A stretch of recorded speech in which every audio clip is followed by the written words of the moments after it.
Hey everybody, welcome back to The Next Title, podcast hosted by 4 lifelong friends who get together monthly and celebrate a little bit of a book club where we get to watch the movie, the film adaptation from the book, eat some food inspired by the themes of the book and the film, and then we get to talk about it. So looking forward to jumping in tonight to War of the Worlds by H.G. Wells. With us tonight, you got Austin. I'm Danny. I'm Jordan. I'm Shay. And with that, I think we just need to jump right in.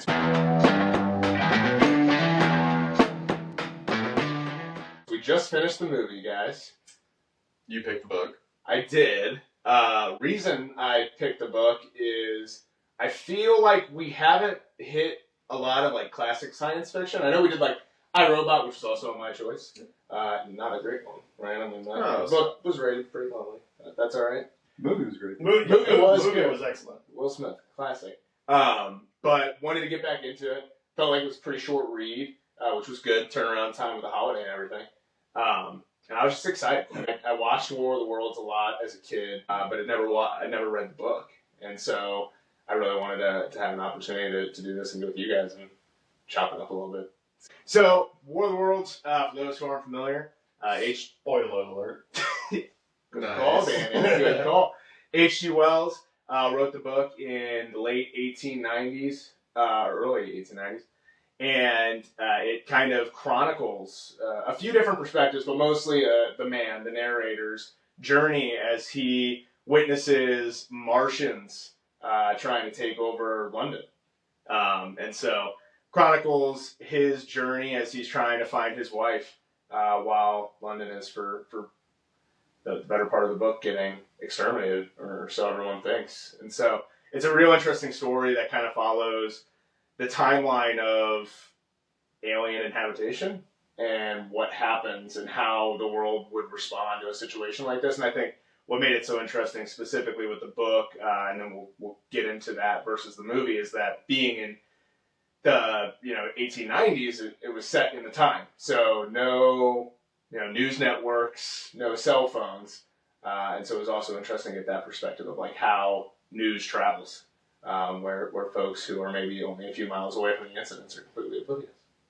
And I want to add the book is significant because he's like one of the preemptive science fiction writers, and as I understand, like maybe the second person to write one of these alien invasion stories ever, but it was like the first one that was popular. So don't they call him like the father, like the he's father, the father of science of, fiction. Yeah.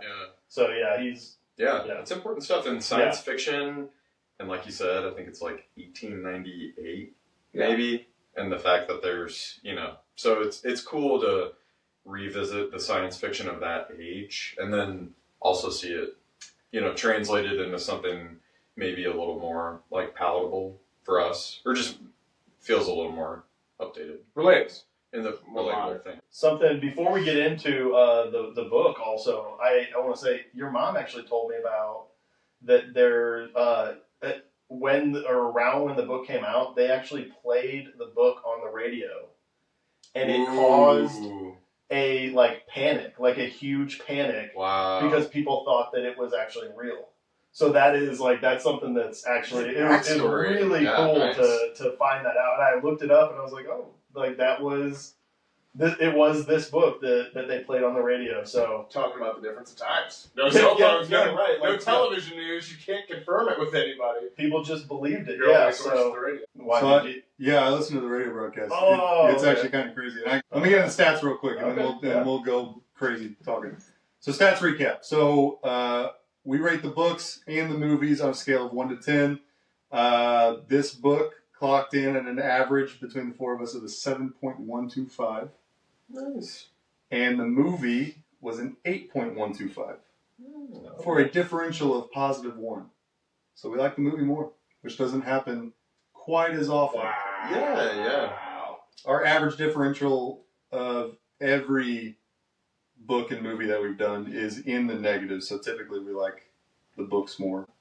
Is this only the second time that's happened? So I, Robot iRobot was the biggest differential.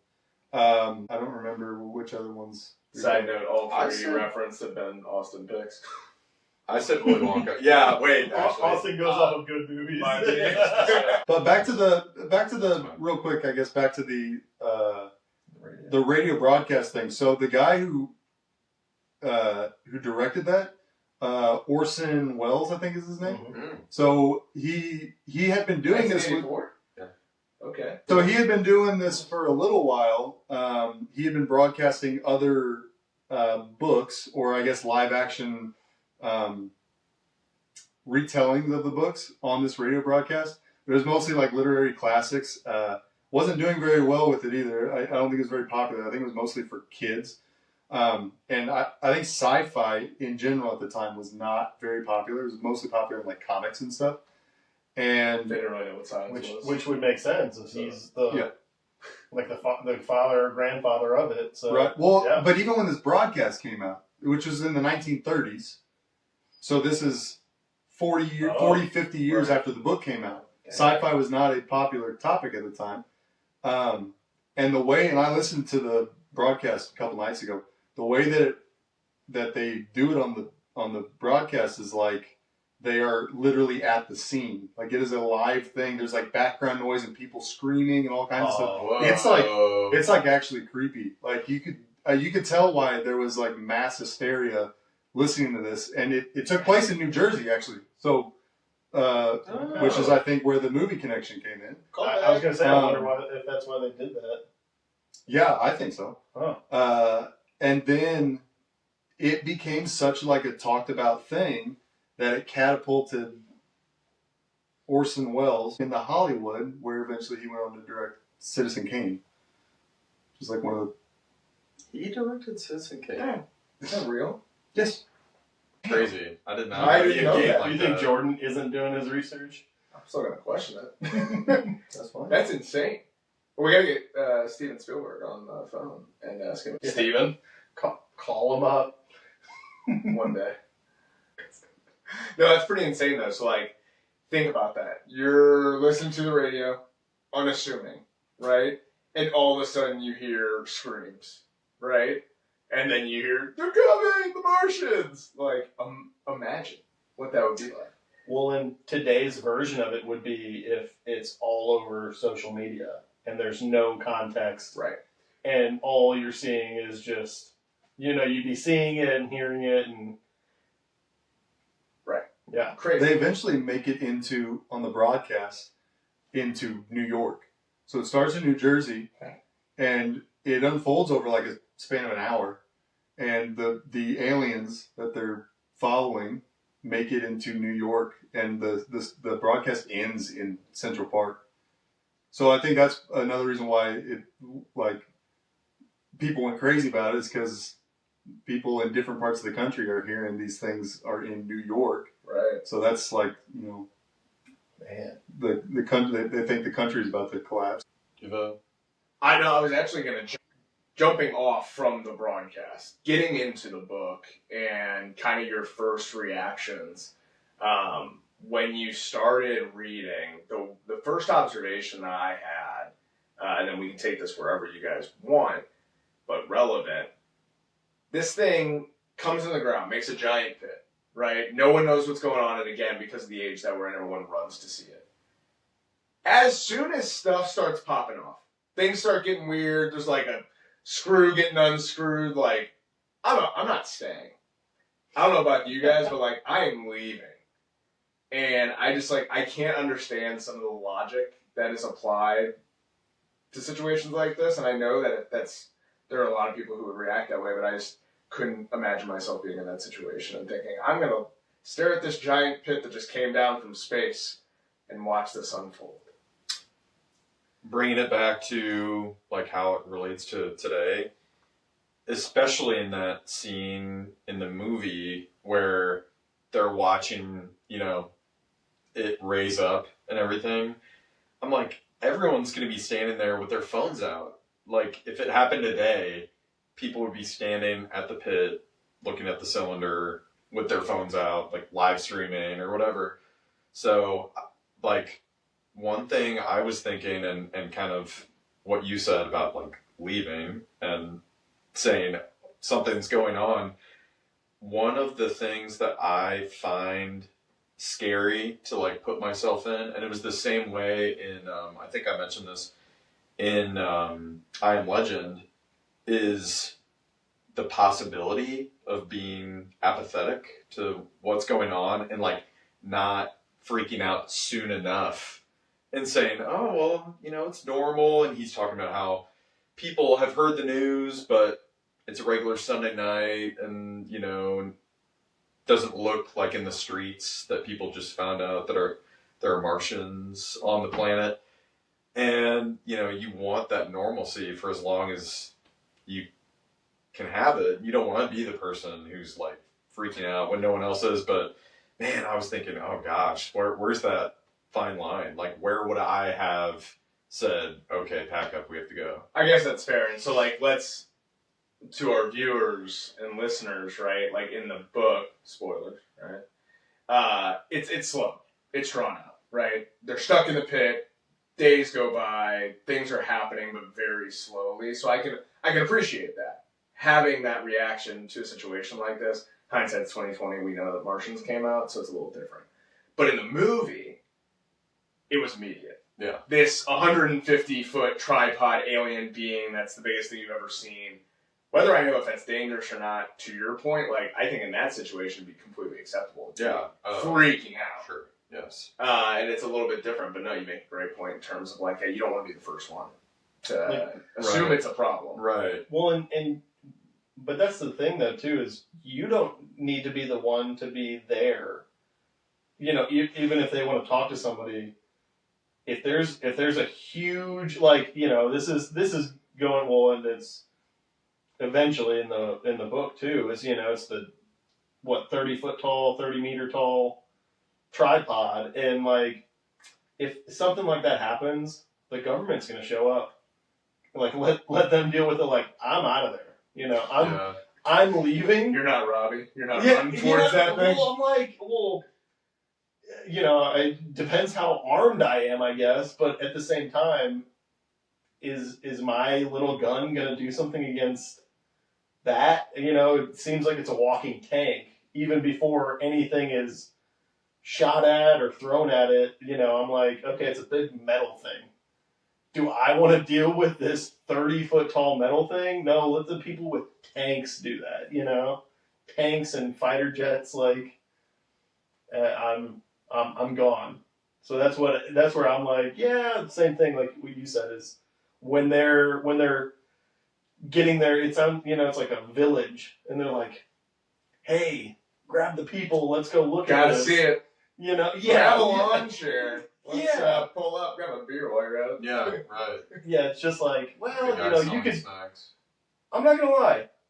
If a meteorite came down out of the sky right near me and I'm like the only one around, I might go check it out. But as soon as some stuff starts happening, I'm probably gone. Yeah, I've seen enough sci-fi. Jordan, sci-fi is popular enough now that I know if something starts unscrewing, I'm leaving. Like, right, yeah. Which is why they probably didn't leave at that time. Because it wasn't sci-fi. True, yes. They did not have So all they don't. I'm sure 79% of those people didn't even realize something fell from the sky. They're just walking outside, hearing, you know, a lot of people around. A lot of commotion. And they just walk over and see something in the ground, so they're just standing there. Still dressed up in their Sunday best. Exactly. I have a question to pose to you guys. I was wondering if what H.G. Wells is writing, and kind of there was a little bit of sciencey stuff in the beginning, and you know the description of the heat rays and all of that. Do you think that is the sort of like believable, just on the cusp of being futuristic but understandable, as say The Martian was for us? The Martian, the book. You know, it's like where it's futuristic, but we're like, well, we understand what's going on, and there doesn't seem to be anything like out of the realm of possibility like happening in that movie, even though he is on Mars, you know? But do you get what I'm saying? Like, I think so, but I mean, I also don't, off the top of my head, I don't know where they were in, like, let's say, like, the Industrial Revolution or something. Like, I'm not good with history. It's hard. I saw that, he describes, like, they must live off argon gas or something. That argon was only discovered, like, 5 years previous to him writing the book. So he's like he's trying to... He's using the he's using pop culture. He is. Yeah. I think that he is using, exactly, like, the cusp technology of the time to make it feel realistic, but also futuristic. I feel like it would be. Yeah. I mean, it doesn't seem like, but again, this is me now, but it doesn't seem like it's anything that's crazy out of this world.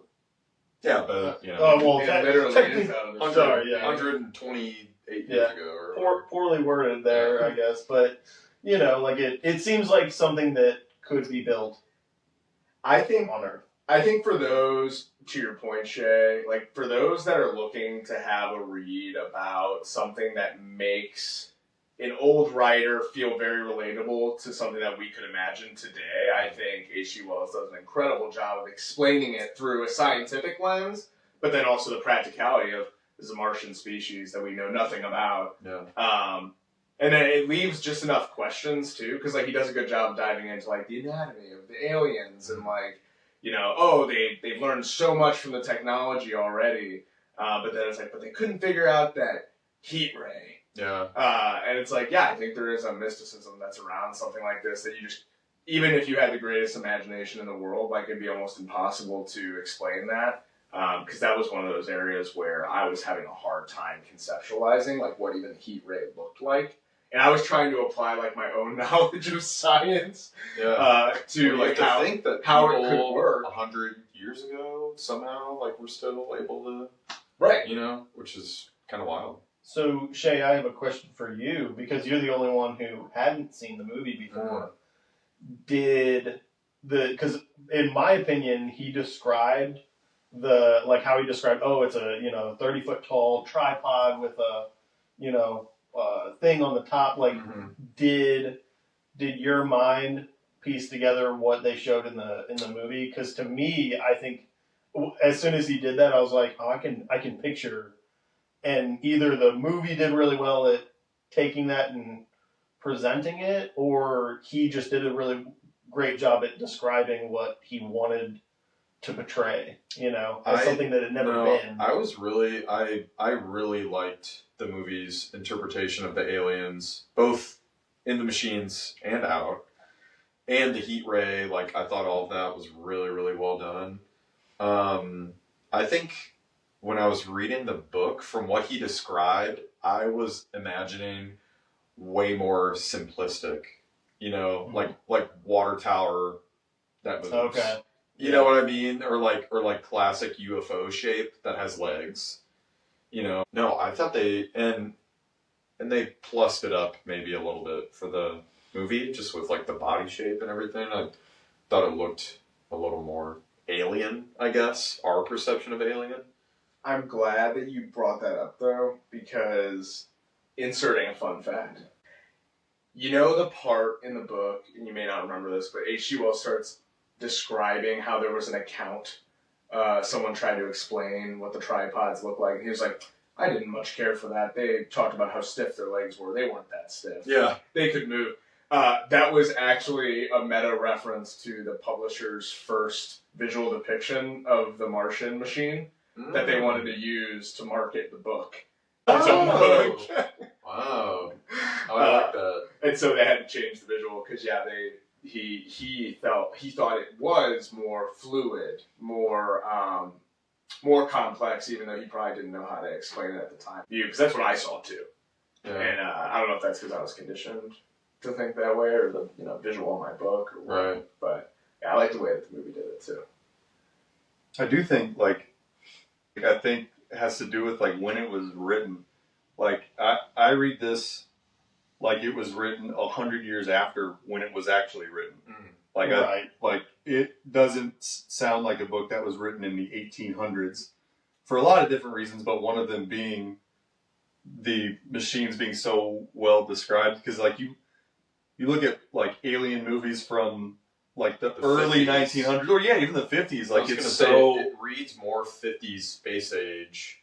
Well, but I even think those movies, just because of the context we live in now with the movies that we can watch now, like those special effects are just so, compared to what we have, poorly done. Like it looks like a very simple, alien or machine or, the Godzilla. Like it just doesn't look that great. And so I would have assumed that writing about aliens this long ago would have had like a similar effect. Like it wouldn't be in as much detail. Yeah, she will. That's great. Seriously, right. Phenomenal writer. Yeah, we should get him on the podcast. So I want to come back to the ratings a little bit. Yeah. So you said that the book was what, 7,125? Yeah, or something like that. I admittedly rated the book very low. Oh, really? Yeah, I did. Okay. Mostly not because of the story. I thought the story was good. Just like thinking about how I connected to it and how we're talking a little bit about like there's different measures that you incorporate into your overall. The narrative style I struggled with, and it was very dense in the sense of as I was reading it, there didn't feel like many breaks, and probably a product of a lack of dialogue, since it was more of a first-hand perspective of narration of what's going on. Almost like a journal. Yeah. And I struggled with that a bit. I'm not gonna lie. I thought the story was great. I think everything that you just said, Jordan, about I consistently forgot that it was written in the 1890s. So he really did a great job of connecting the dots from a not so modern era to even through today. So it holds well. But I struggled with the way the book was written a bit. See, and that's something that I actually really liked. I liked how he wrote it like a journal. And I actually had to look it up because I was like, I don't know if I missed it or just forgot it. But I was like, do I know the main character's name? You do not. I know. I had to look it up and be like, I don't remember. And when I thought about it the most was when he was talking about his brother. When he was like the whole story with his brother, and I was like, what's his brother's name? But I liked that I didn't know it, and I was like, I don't think I know his brother's name. And I was like, do I know his name? And I actually really kind of enjoyed that, where it was just this, it's almost like someone found a journal, and now, I found a journal, and now I'm reading that journal, and I'm like, wow. This guy went through some stuff, Almost Cormac McCarthy-esque, right? The Road, where it's just narrative description a lot of the time, Yeah, so I like that. I enjoyed that aspect of it. Shay, you're gonna say something? Yeah, I would say I do have trouble. I agree more with you, Austin. I have trouble reading that kind of journalistic style that, it's just sort of outpouring of thoughts and emotions. And I think I would have enjoyed it more if I noticed the author, the narrator doesn't give a lot of description of the lay of the land. And I think that just speaks to, feels like this was written for the people that live in all of these places that he's mentioning. So it doesn't, for me, it was hard. Just a little down the way to Woking. Right. Yeah, I'm like, where is that? How far is this? Yeah, so that was one of the things that would really take me out, was just how many places were name checked. And I understand that for British readers, it's probably awesome to have the name check, but it was he was filling a he was trying to get to a mark of how many places he could mention. And there was there was one paragraph in particular that there was I think every other word was a county or a town or something. Yes. I know exactly what you're talking about. If we could hold on. I wonder too though if it because I've had a series before where it was over in the UK, and I was literally pulling up my like Google Maps, and I was looking, and it was real places that it was like a fantasy book though, but I was following like where they were, and it was really cool. So I wonder though if you actually had a map in front of you because you aren't familiar. But then it's like it's work. I got like a third of the way through the book, and I was like, man, I really love a map. Yeah. And I noticed that the map was in the back, and I was like, oh man, that's great. Doesn't really tell you, but it does not give you a lot. Is there a map? Hold on. In mine, I've got a map and a glossary. I do not have a map nor.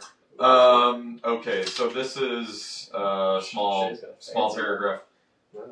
Behind in the park terraces and the other 100 of streets that of Marylebone and the Westbourne Park District and the St. Pancras, and westward and northward in the Kilburn and the St. John's Woods and Hampstead, and the eastward in Shoreditch and Highbury and Haggerston and Horkston, and indeed all throughout the vastness of London, from Ealing to East Ham. I'm like, oh my god! Like my eyes just started drifting past. Could hit him with a spoiler. That kind of stuff.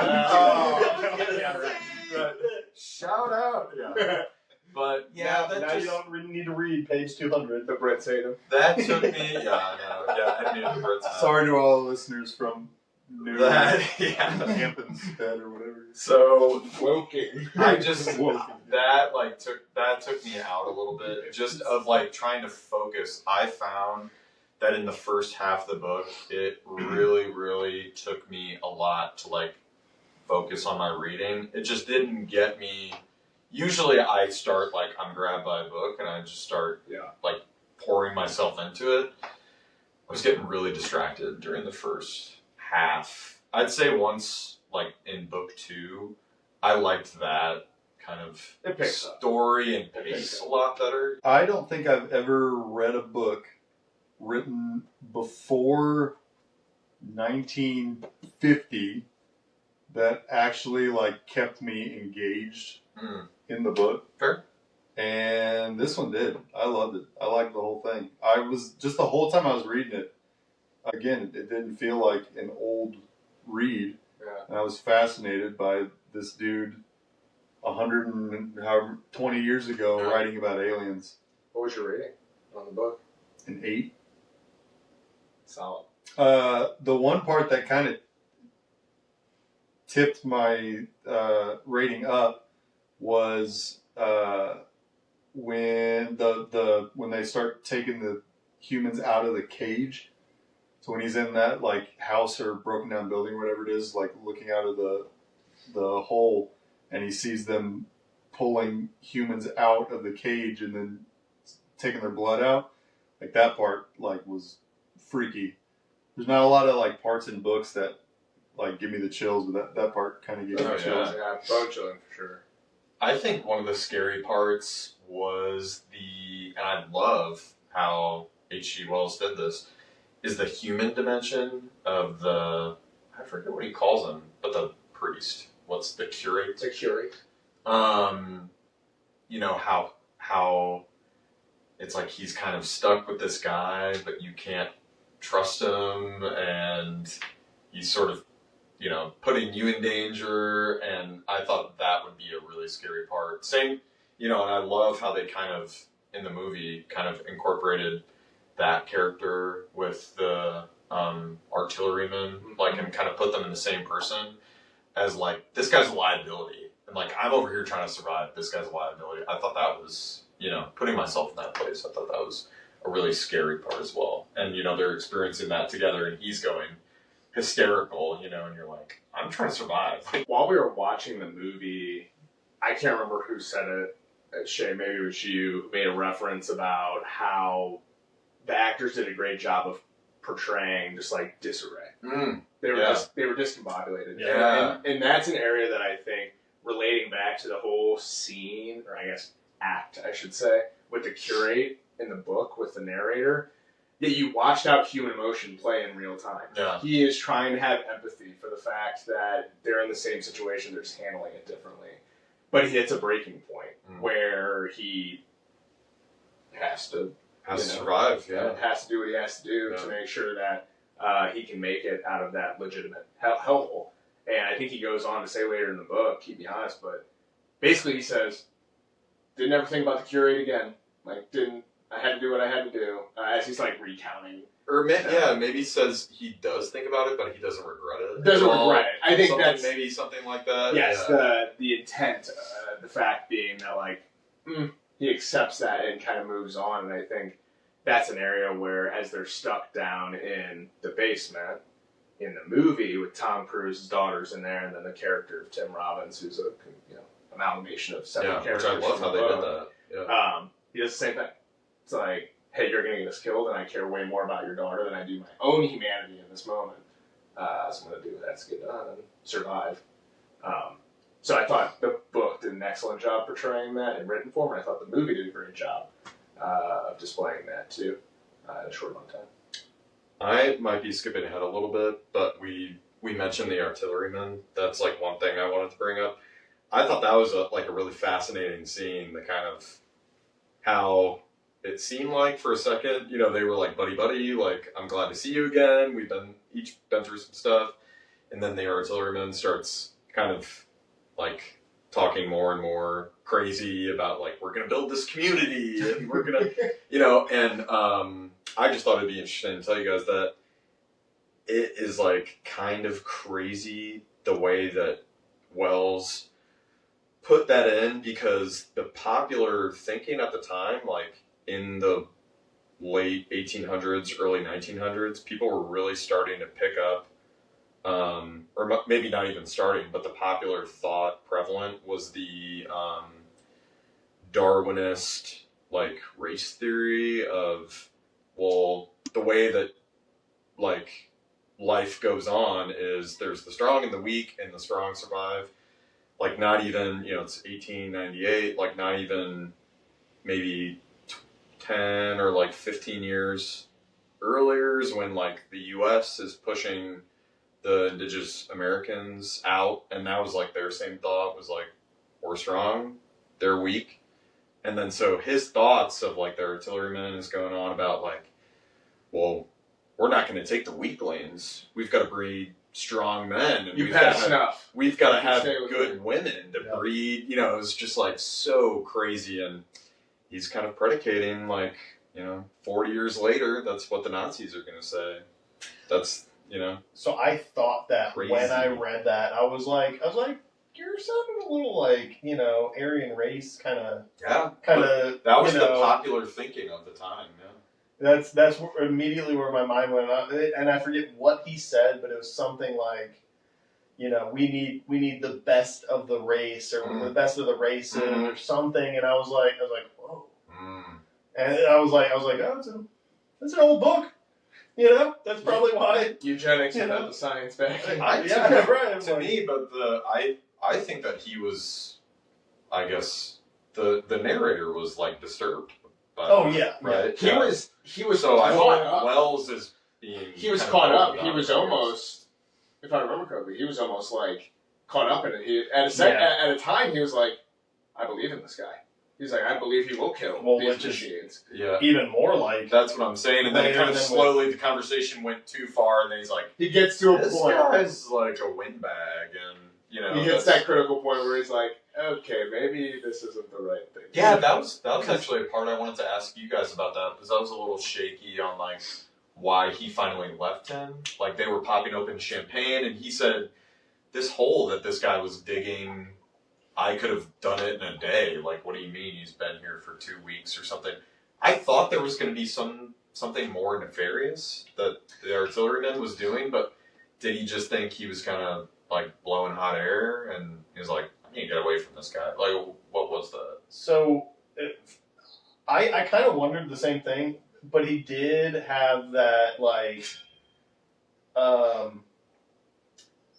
it was like he had a few moments where he was like, oh, so he wants to build a community and, like, bring people in and do all these things. Like, he's got big aspirations, but he doesn't want to be the one to do it. Yeah. And so that was, like, one of the first, I think, moments where he was like, oh, I see.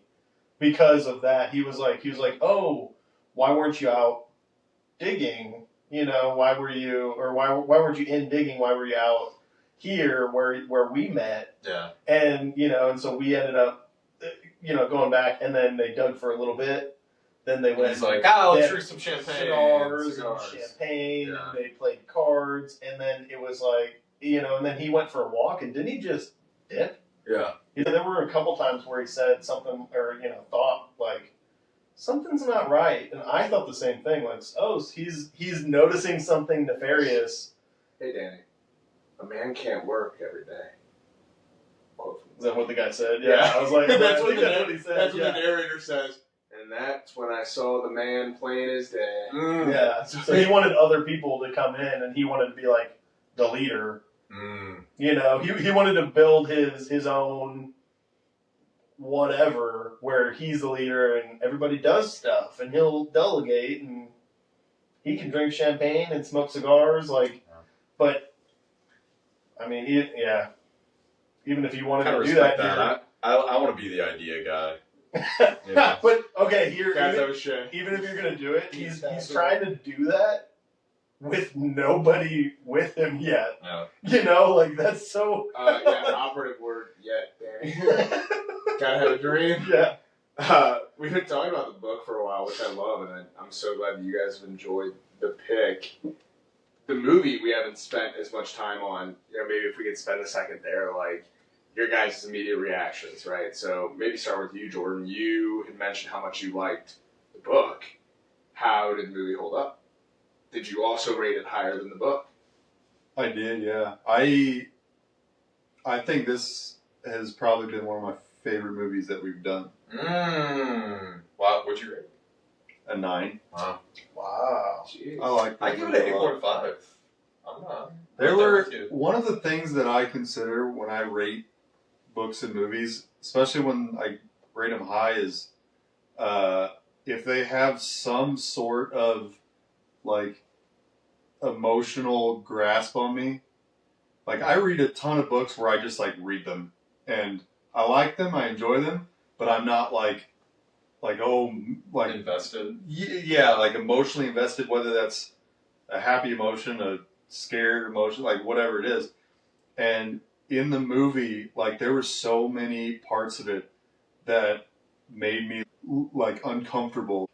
Like the mob scene was uncomfortable, or the when they're all trying to like rush to the boat and just like that. There were a lot of parts in the movie that were like creepy. Like I felt the creepiness of it, and that to me makes it a good movie. Or when books do that, that makes it a good book for me. Steven Spielberg. Speaking of that mob scene, I think that's one of the first times that a scene in the movie felt like it enriched a scene in the book for me. Of, you know, when they're in his brother is in the carriage with the two women, and they're going down the road, and he says just how many people there are. There's never been an exodus like this, and you know, there's a whole civilization moving, and he's getting whipped by another horse driver, like all that stuff. I read that and it felt tense, but then watching that, I was like, oh man, I loved their adaptation of that in the movie. I thought the movie did a great job of being not true to the book, but a better interpretation. Modernized a lot of it. Yeah, it modernized it in a better way than I think we've seen a lot of the book to movie relations that we've done. Like thinking about like Born Identity or something where you're like, well, they took the story and they turned it into an action movie or something. This felt, like they definitely made it, cinematized it, I guess. They gave him a daughter, all those sorts of things. So that's, I think, another one of the things that, like, struck me so much about I bet, yeah. Because I have a daughter, so, like, that part was another, like, emotional, like, cringe the whole time. I thought it really improved it. I was unsure, just like, oh my god, now we're going to do this whole deadbeat dad thing all movie, but I think it really enriched the story. I was that was actually a note that I took during the movie. Was I was going to ask you two, since you guys have kids, because I'm always trying to put myself into the books and the movies. But like, how do you think that you would do with with taking care of essentially a family during something like this? Like, you're not only dealing with this, but you're dealing with the kids. You're not going to ask me that about Gunnar. Again, testament to not only directing, so Steven Spielberg, but also Tom Cruise for acting. Because like, I think everything he did was family first. And he saved space for like the actor to have a breakdown or be like not all there, like when he comes back with the people dust all over him and he just has to take a second, he's not talking to his kids. But then it's immediate action. Like, how can I get my kids the furthest way away from danger as quickly as possible? And that's his focus the entire time. The mob scene. Has a gun pointed at his head, and all he's saying is, I just want my daughter. You take the car. I just want my daughter. And that is exactly how I would expect a parent to act. Just taking it moment by moment. What do I got to do in this moment to protect my kids? To protect the kids. Yeah. Oh, and he clocked Tim Robbins right away as a immediately bad character. They get in there and he's like, mistake. Man. and I think he didn't say it out loud, I'm not sure, but I think if he was by himself that he would have taken that risk and maybe sort of knowingly like thrown his life away or possibly thrown his life away like in a gun battle with the aliens, when they're exposed, but like he can't do that and he's keeping Tim Robbins' character from doing that because his daughter's there. His fight is fighting his own urge plus this man. Yeah. That's a great way to say it. There's two battles going on in that scene. Yeah. Well, and I don't have any kids, but if I went into a stranger's house like that, and the guy is, in the first like 5 minutes is like, if something happens to your dad, I'll take care of you. I might not wait for anything else. Like, I'm gonna be like, yo, this might be my house now. Like, honestly, the world might be better off if you're just not here. We're jumping right into some real takes right now. Hey, honestly, Tom Cruise, bad dad. Like I said, like I said, I don't have kids, but that would be my first instinct. Is like, I'm here. Why would you even say it? You could just. Like, if something happens to me, it'd be great if someone's there to take care of her, but, like, you don't have to say it. Like, that makes it weird, and I'd be like, no. I'm really interested in another 10 years when you guys watch this movie and you've got a teenage son. How's that going to feel? All right, we should come back. All right, mark it right now. We'll come back to this in 2036. You're gonna have a teenager in, what? Do the math. 7 years. Nice, dude. Quick math. I just tied the math teacher. No big deal. Hey, I'm off the clock. Yeah, it'll be interesting. Yeah. We'll have to come back 10 years, Jordan. Be ready. Off the clock. That's why my food wasn't very good this time. Just kidding. Oh, do you guys want to talk about food? I was gonna say, oh my gosh. Yeah. We forgot about the food. Segue. Kick us off, bro. Yeah. Well, this was kind of I don't know. Were we just uninspired, or was it not an obvious choice? We ended up doing English food, which I think was good, but I think we wanted to tie the like Mars alien aspect in a little more, and that was tough. I think that we've had so many similar books where we've had dystopian, we've had The Martian, we've had like kind of that outer space type thing, and we've had the like end of the world. Yeah, so I think it kind of narrowed us down a little bit to where we want to do different stuff. Like, I enjoy doing new things. Like, for me personally, stuff that I either haven't made before or that I'm like man, I wouldn't normally do this, but I think this is a special occasion. It's fun to do something new and see how it turns out. And I've made some stuff, and I'm like, man, I'm really impressed. So I think that's at least my point of view on why we try to, get something like that. But yeah, we want English. I think we just have this silent agreement that we don't want to repeat dishes. Yeah. I don't think that's ever been said, but it's always something new. So I think it's hard to just find that new prompt. When Watership Down was there was the lettuce, the veggie aspect, but it was the British food, so it was and then we had the same problem when we did Friday Night Lights and, and something Wicked This Way Comes, the carnival food, so sometimes we're grasping at straws, but I made Yorkshire pudding, which is a very British, popover roll that you eat with your Sunday roasts and stuff like that. And also I wanted to make a red blood sauce. So I made a red chili sauce, even though it didn't, in the Mexican style, but it didn't, I was grasping at straws. I don't think it made a lot of sense, but I think it looked good. Tasting good. Yeah. It was it wasn't so strong. It didn't feel like it was, you were having salsa on your shepherd's pie or whatever. Yeah. So speaking of shepherd's pie. Yeah, sorry. I made shepherd's pie, just a meat and veggie mixture with essentially mashed potatoes on top. You bake it.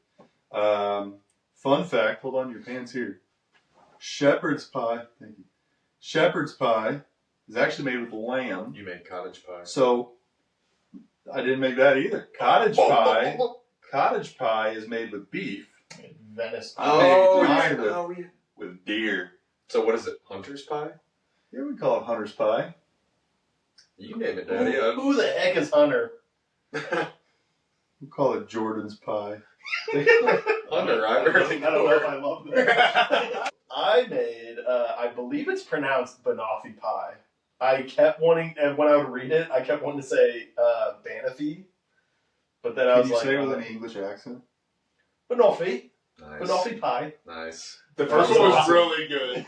The second one, you stretched. Especially with the pie. I don't know where the pie went. Yeah.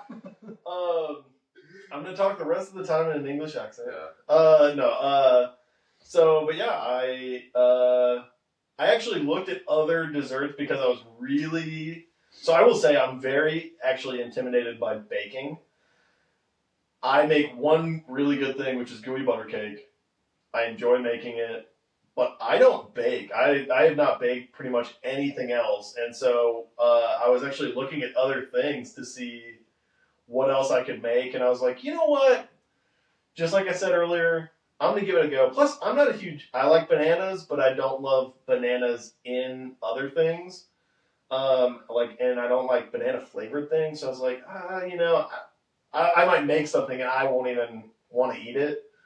But the toffee is what really was kind of I knew that it or I thought that it was going to be something kind of difficult to make. And it was actually pretty easy.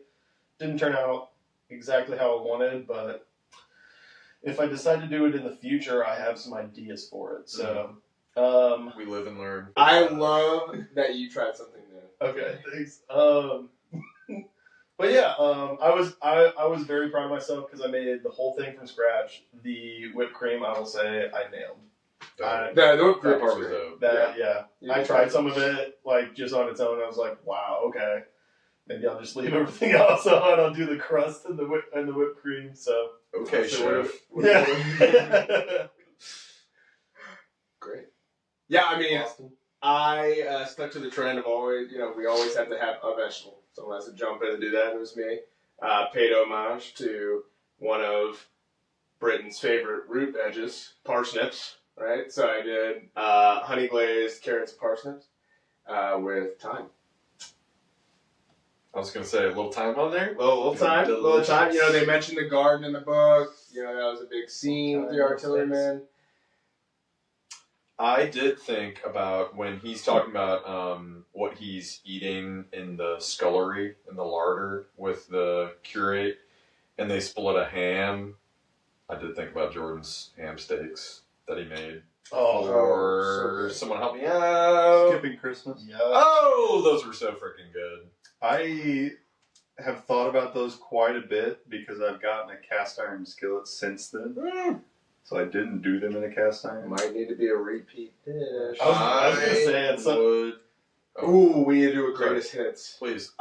I was going to say I would like a podcast, and listeners tell me if you'd like this as well, of us rehashing all of our favorite dishes, favorite composed meals of book club. Because, guys, that is one of our favorite parts, is picking the theme and then seeing what each person brings to the table. It really is a huge part of the club. So I have my list ready. I have my top 5. Let's save it. Favorite Let's meals. save it. Yeah, no, Yeah. I'm not getting into it. Okay.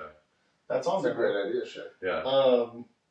I was gonna say, at some point, like we should see if we all have like one of the same top 5 or top 3, and remake that meal just for a hangout. Also, for the listeners, visit our website that Jordan makes, where he's tracked all the dishes that we've had, and some of our favorite dishes are on there, favorite meals, and pictures of the food that we have. So visit that. Linktree. It's down in the description. You'll find it. Still getting all that worked out. Sorry, just had to plug. I love the plug. With that, though, any final takeaways? I got one more question. Yeah, go for it. Have you guys ever had an encounter in real life that you thought, at least for a split second, it was aliens? I feel like you got to start us off. I feel like you have an example. Yeah, I walked outside one night after coaching a basketball game, and a bunch of people standing out in the parking lot looking up into the sky, which was already kind of freaky. And I look up, and there's just like a string of lights way, way up in the sky, moving all like in sync. And at the time, I was like, there's an alien. Jordan, that's the first time he's ever seen stars. They were close. They were too close to be stars. I knew it wasn't a star. Plus, there was like 10 of them all moving in a line like this. You just saw Ryan's belt. But it was moving. We're not bagging on you. That would be creepy. Yeah. It was like. Did you ever find out? Yeah, it was like one of those like big network like AT&T or Amazon or whoever it is, big company, like some sort of Carrier plane. I don't even know what it's some. I don't think you'd call it a satellite, but it was some sort of. I don't know what it was. Maybe it was aliens. I just know I saw it on the news the next day, and there was like a pretty simple explanation for what it was, but no mass panic like the radio for the book here. Well, if they abducted you, you wouldn't remember it. So actually, there was a time, and I, for whatever reason, I don't really like. I don't go out and like sit in my backyard. I was letting Dodger out, but one night I just decided to sit out there for like half an hour, and this was 2-3 years ago maybe. And I'm sitting out there, and I'm looking up, and I'm going, man, there's kind of a weird like haze up in the sky, and I couldn't tell if like I kind of thought something was wrong with my vision, but I was like, no, it's like at a certain point with the moon, and then it kept moving closer to the moon, and then I was like moving my eyes to make sure that it wasn't moving with my vision, and so then I was like, I'm going to take a picture of this. And it was whenever we got a glimpse of like the Aurora Borealis or something like it. So I have pictures of it, and I was like, and so I pulled it up on my phone, and I could see it way better on my phone. So it's very, very vivid, like red. And I was like, oh my God. And so I'm sitting there on my phone like, there's like aliens and they're bringing a force field on, because I didn't know that there was like, I didn't You know. didn't call me? I didn't hear about anything. He was ready to fight on his own. I didn't hear about anything like on the news. Oh, well, I don't watch the news, but like I didn't hear anything about it until the next day. And somebody was like, "Oh, did you hear we're supposed to like get this tonight?" And I'm like, "Are you sure we didn't get it yesterday?" And they were like, "Yeah, tonight, like last night and tonight." And I was like, "Oh, okay." Like it wasn't aliens, but I got really cool pictures of it. So it was pretty cool. I don't have a story personally, but I'm going to try to tell someone else's story. My friend John, shout out John. He's a retired Marine, and he was serving, I think, in Afghanistan or Iraq, and he was, I don't know what you call it, but he was flying, he was a part of a flight crew, and they're flying, I think he was up in the cockpit, and they're flying, I can't say, very high altitude, and they're doing like a regular, pass or whatever, they've got a route that they're doing. They were probably at least 100 feet up. If not 99. But he said that there was, and I'm sure there's more details, but what it comes down to is a light, like as bright as a spotlight, shone into the cabin and lit everything up. It was at night. A spotlight or some sort of light lights up the cabin as if something was directing down onto them while they're flying for a sustained amount of time, for he said like 8 to 10 seconds. And so it was like, did something just match our speed and shine light like into the cockpit? He presented it to me as, I think that was an alien encounter. That's pretty terrifying. I mean, it's hard to expect anything that's outside of being extraterrestrial when you consider how much like radar would pick up in a situation like that too, within all of their apparatuses. Like, to not have an explanation seems very odd. So, next book. That's right. So, it's my pick. We're going to do The Long Walk. So I've seen Dude, it. you just took my next pick. Did I was going to pick that. I bought the book today. That's hilarious. And yeah, so I had that one. And I've seen like snippets of the movie, and that's actually what made me look into it. And I don't know what it was that I ended up realizing that it was a book. I knew it was a movie before I knew it was a book, I think. And I always thought that it looked like an interesting one. So it's Stephen King. Yep. And so yeah, I'm looking forward to it. I think the movie trailers kind of spoiled it a lot, though. They were walking like for a long time.